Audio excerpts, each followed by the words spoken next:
Welcome to Let's Get Metaphysical, the show that stretches you beyond your five senses. When you are looking for your next step on the path into the unseen, we've got you covered. Join epic adventure seekers and level up your game with your host, reality magician Allie Bierman.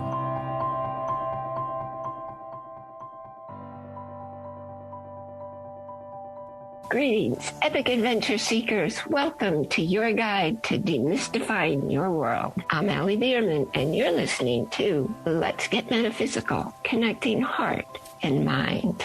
Today's guest is Dr. Gillian Lockitch, who bridges the world of mainstream medicine and ancient healing traditions, leading us on a journey to a new outlook on aging. But first, I have a question for you. Have you ever felt like life just happens to you? If that's you, I made a gift for you. Step in a new direction. In this quick read, you'll discover your power and control every day in your life. The link to download your copy is in the show notes. And now I feel very privileged to introduce Dr. Gillian Lockitch. Dr. Gillian Lockitch is a dual certified specialist in pediatrics and medical biochemistry and a professor emerita at the University of British Columbia. Her recovery from a series of catastrophic life events that culminated in life-saving emergency spinal surgery led her to explore the intersection of epigenetic science with ancient and non-Western healing traditions to understand which helped her healing and how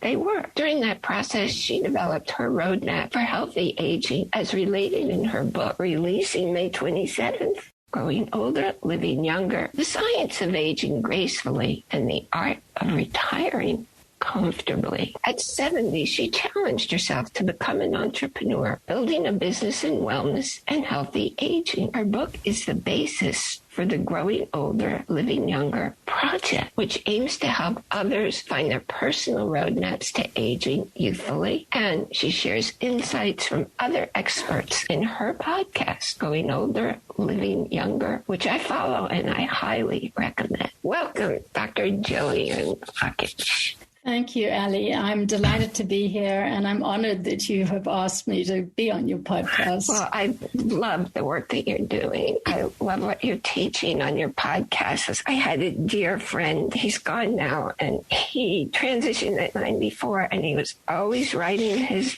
book, "If you're old, it's your own fault." Only the book never got written, no matter how many times I met with him. So I was really excited to discover your work and your podcast, too. I have been trying to figure out your accent because I know it's not typical Canadian.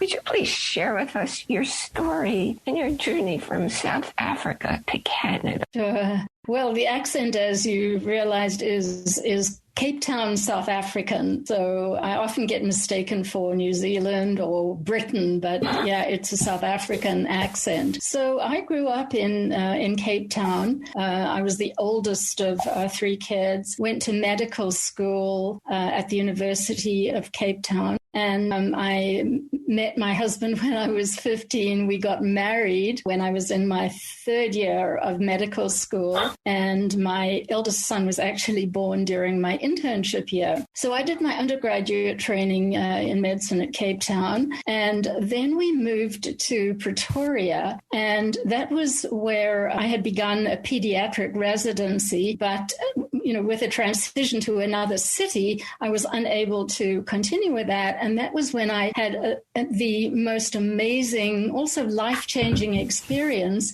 of doing research in a remote area in northern Zululand, as it was called then, looking at a local tribe who had some unusual form of joint disease. And that really got me interested in genetics, epidemiology, and I learned a lot about radiology at that time, although I've never formally trained as a radiologist. So when I completed that, I got a doctorate. And then we moved to Canada with a 1-year-old, a 3-year-old, and the 5-year-old, landed in Halifax and drove the Trans-Canada Highway to Vancouver.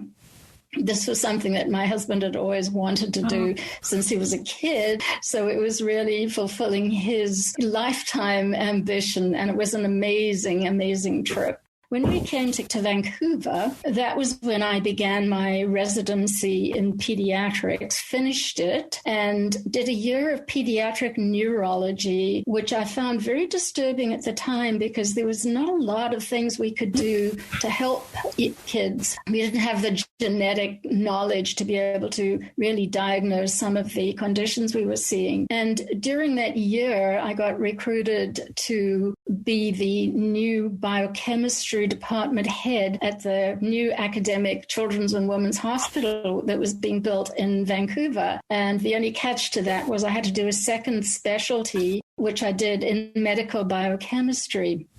And that's how basically my 25 years of professional life was really involved in understanding how the human body works from a biochemical point of view, nutrition, genetics, etc. So that's basically my journey from Cape Town to Vancouver. That's an extraordinary, very, very busy life. Having 3 children while you're moving to the other side of the world and taking on all these responsibilities. And I'm imagining it was so deep in your heart to do all of that because that's the only way you could have done all of it. Yes, and I, daily am blessed by, the fact that I have these 3 wonderful children and the memories of a really wonderful, supportive marriage with a amazing man. That's incredible. And I believe that we attract who we are. So it speaks volumes of love, who your family is and who you are in the world. After the 25 years in medicine and science and academics, what led you to explore the other healing traditions? Well, basically what happened was I actually retired from medicine. So I have to say this, I'm a Gemini. So, I spent 25 years with science.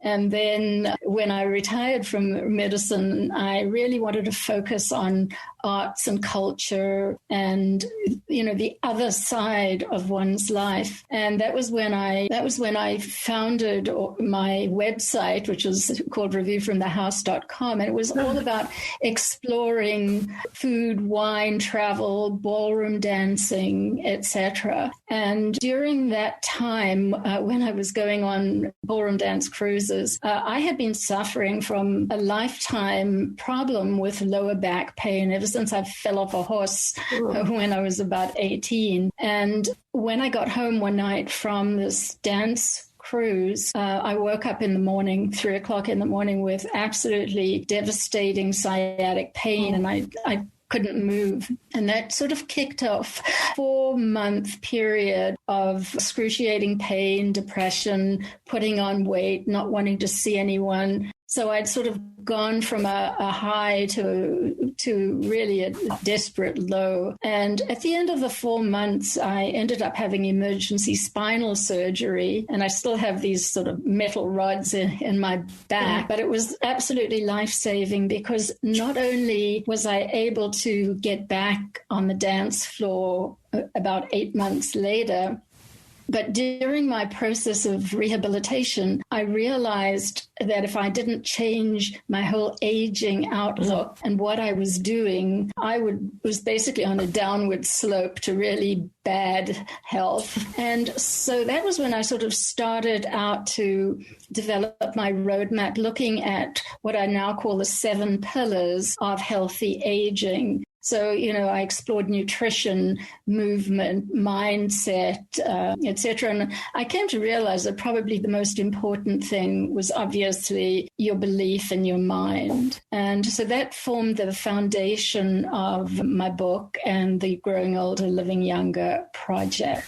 Well, I know from personal experience and all the people I've interviewed and I'm aware of, it's a great crisis that we go through because the universe knows that we can teach, but first has to get us wanting to teach this new information. So I thank you for going through all that you've gone through. My brother is a retired pediatrician, and he's older than I am, and he was lamenting how when you get older, things don't work. And I was pointing out, it's how you run your head. And it's how you run your life starting from the time you're in mid-20s. So he actually listens to me and reads everything that I write. But I'm very interested in knowing about your project. Could you tell us more about that? About the Growing Older, Living Younger project? Well, it's basically part of my mission to help people understand how they have the internal power of epigenetics to change the way their aging occurs at the cellular level. So, many genes that we have, we don't have any ability to regulate or control. But we do know that more than 98% of the DNA in our genetic blueprint is sort of devoted to the things that up and down regulate our genes. And we know that everything from, how we think, how we move, what we eat, the emotions that we feel can all change gene expression and therefore the way we age. And so I guess my concern about the huge number of people in our population that are suffering from sort of what is commonly called age-related disorders, which are not really related to age as much as to our sort of genetic condition that we have allowed ourselves to come into. So it's to explain to people and to help them find their own personal roadmaps to aging well. So, I know what nutritional programs and things work for me, but they're not necessarily exactly the same as somebody else. So so basically I established my website, which hosts the blog on aging, and from the book, I decided to start the podcast to sort of share the messages. So I'm kind of hoping that people will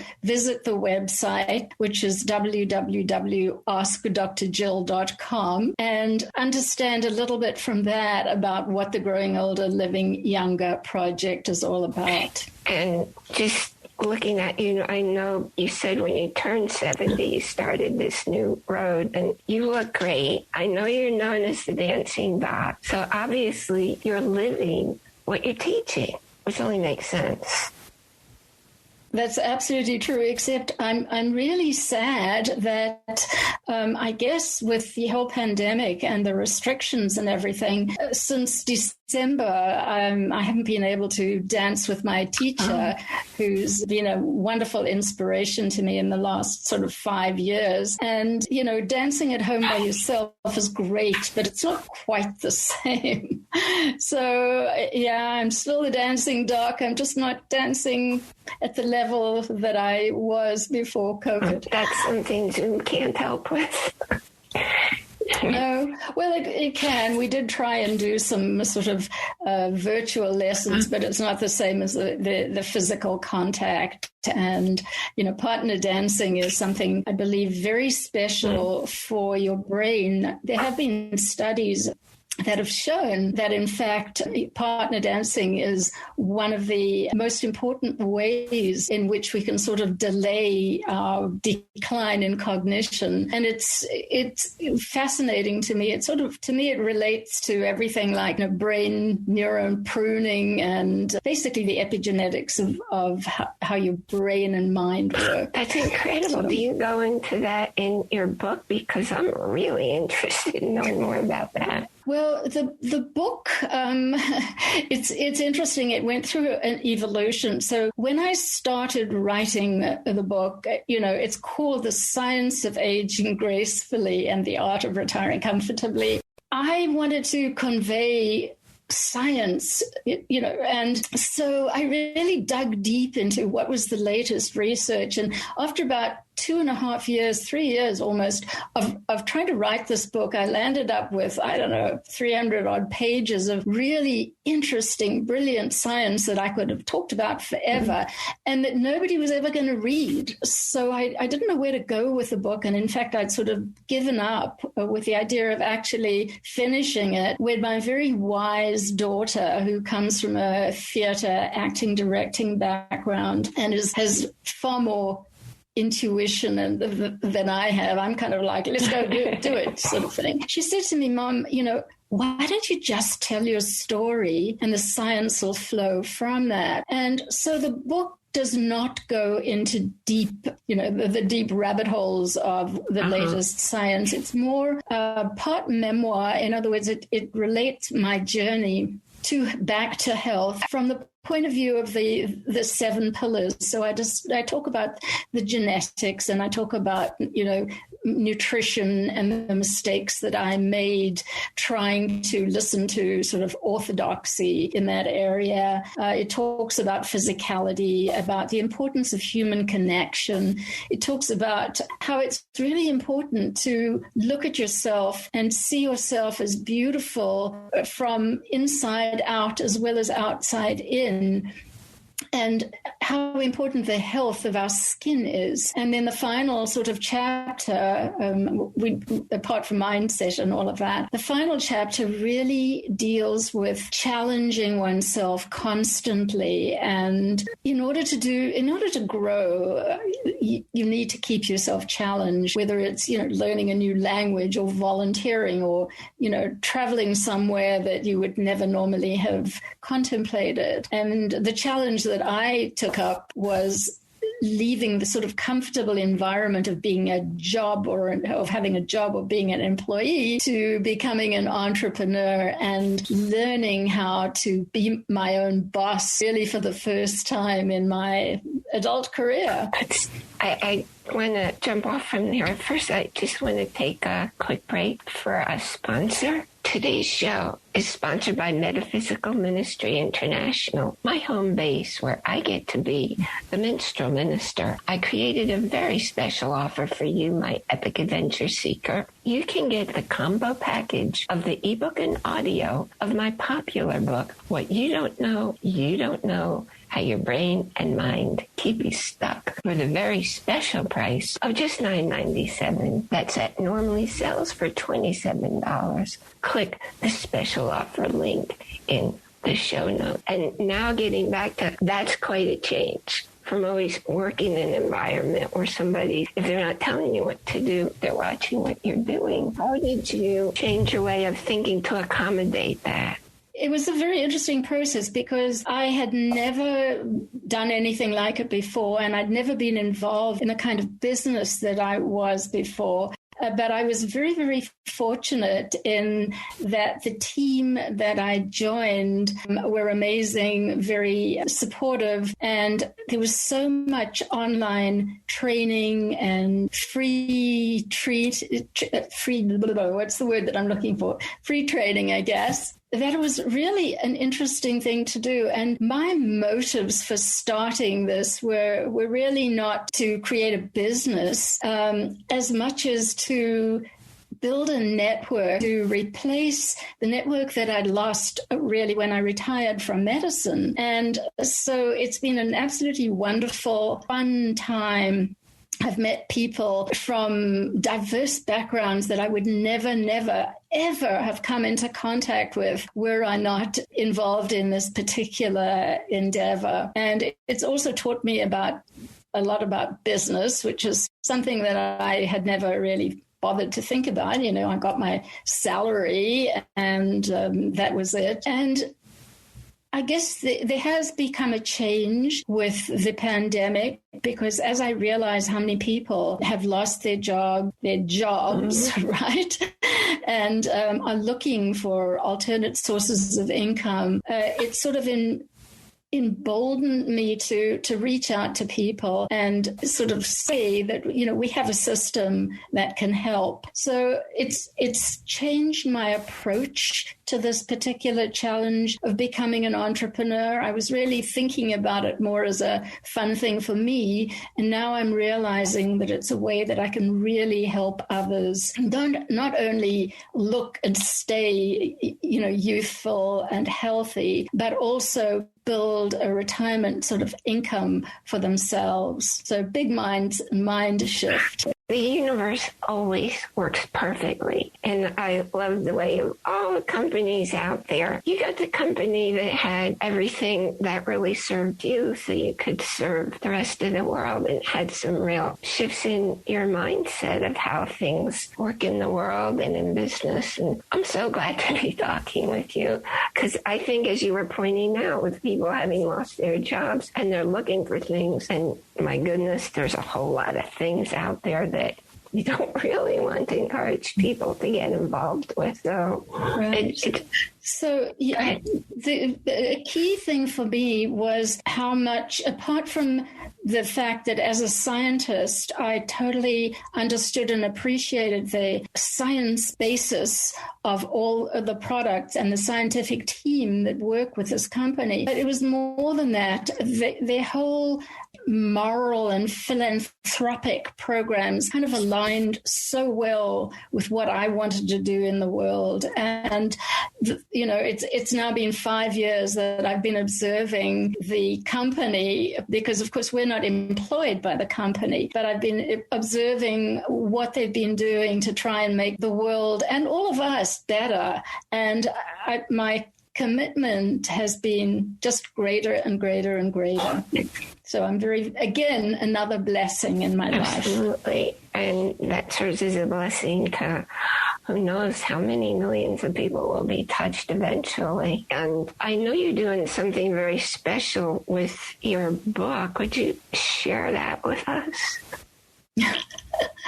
Oh, yes, the book is at the printer right now, and so the soft cover would be available for people to order sometime after June, or sometime in June. And to register for a complimentary copy, they can just go to GillianLockitch.com, and I guess you'll put that link in the show note. What I wanted to do was, it'll be obviously in a downloadable version, and I was hoping the day after my birthday to have a special offer, you know, one of those 99 cents on Kindle offers. And in that process, also raise money for a charity that I've discovered that is really dear to my heart.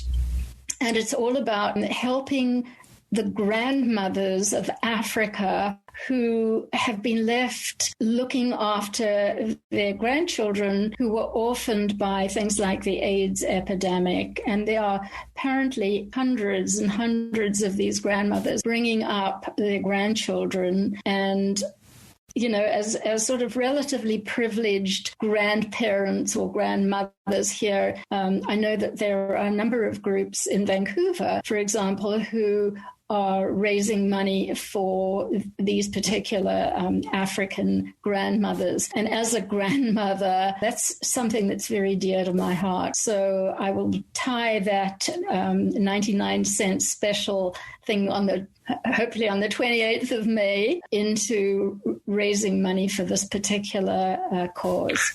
Wow, now I understand how you became aware of the grandmothers in South Africa. I was trying to figure that one out. And I know so many they're not with us anymore, women who wound up taking care of their grandchildren, and it was like more than they could handle, and it wore them out. So I can't think of anything but more beautiful gifts. So thank you. That's one more thing for which I thank you. So you went from a very science mind world into the spirituality, but you didn't have the usual journey to get there. Is that something you could share with us? Sure. I guess I was kind of a precocious kid. At the age of 12, I decided that I was not into any kind of organized religion. And in fact, I became an atheist. And I really didn't sort of think about anything to do with that until a lot later, when I began to realize that everybody that talks about healthy aging, one of the key things they talk about is a belief in something that's greater than you. And so I guess after my husband passed away, I went to Rabbi, who was a wonderful man. I really didn't have anything to do with organized religion, but I went to him and I said, I need help. I need to find out how I can believe in God. And he was very wise, and he said, nobody can help you. It has to come from within. And so I really thought about things, and I guess the conclusion that I've come to is I do believe that there is something that's greater than us and that is universal, and that it's something that none of us will ever be able to know. But it's a comforting thought. I just find the concept of that people seem to have of a deity that actually does things like help you, get a touchdown and all of that beyond my ability to believe in. So overall, I think we are, I know we're part of a great universe, and that's sort of a comfort in that alone. I'm basically a humanist. So I don't believe that we are responsible to any other being for being good and for what we do. I think that I like to believe in people as individuals, not as people who belong to or are categorized into any group.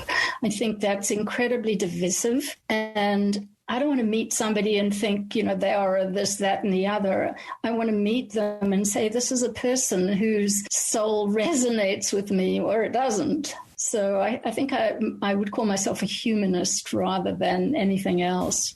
I'm a metaphysical minister, and I have beliefs very similar to what you just described. And I feel that there's a God energy, whatever word you want to use, but we're all part of it. And I found that a very profound lesson one day. I was riding through Harlem on my way to the airport at rush hour in the summer. It was hot in that bus. And instead of being miserable, I just smiled, and I thought, every individual on this bus is a representation of the divine having all these unique human experiences. So whenever I feel annoyed about anything, I'll step back, and that's how I'll see people, which is similar to what you were just saying. And I also know in my healthcare practice, 100% of what's off with people mentally, physically, spiritually comes from the relationship disconnect. And what I find is the first disconnect is from your own spirit. People don't know who they really are. But the second one is a disconnect to a higher power. Not that there's a God that's, like you said, you pray to the God and you get a touchdown, not that kind of thing, but knowing how the world all fits together, and that the relationship with other people comes in the third place in terms of their well-being. It's so very fascinating to me to talk with. I love science. But have a career in science? No, I couldn't do that. So I'm so grateful to know you, and that you joined me today to share all of your insights and your experiences. It's a real gift. It's a gift to me. It's a gift to all of my listeners. And I want to be really sure, and all the links will be in the show note. If you just wanted to share the links again, your website, your email, and your book information. Yes. So the website is www.askdrjill.com, and that is GILL.com. My email, you could reach me at podcast@askdrjill.com. And the book is GillianLockitch.com. The podcast is, it's just called Growing Older, Living Younger. And we can put the link again in the show notes. It's HTTPS, it's just too long. Right. But I really want to thank you for inviting me to be on this very, very special podcast of yours. And it's been a pleasure and a privilege getting to know you over the last month or so. Well, thank you. And you've been such a lifesaver to me. Launching my own podcast was, things that were worrisome. And I just want to check, is there any particular message that you'd like to leave with our listeners today? The key message is, for me, is that when you stop growing is when you start on a downward slope to the end. So keep your mind and your body active, and you will age well. Okay, thank you. I absolutely agree with everything that you said. And I will see all of you Epic Adventure Seekers next time.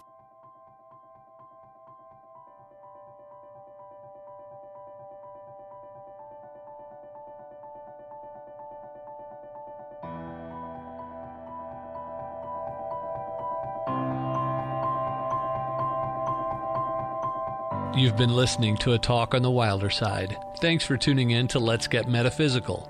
Be sure to subscribe so that you don't miss a single episode, and while you're at it, please leave a rating and review, and be sure to share it with your friends.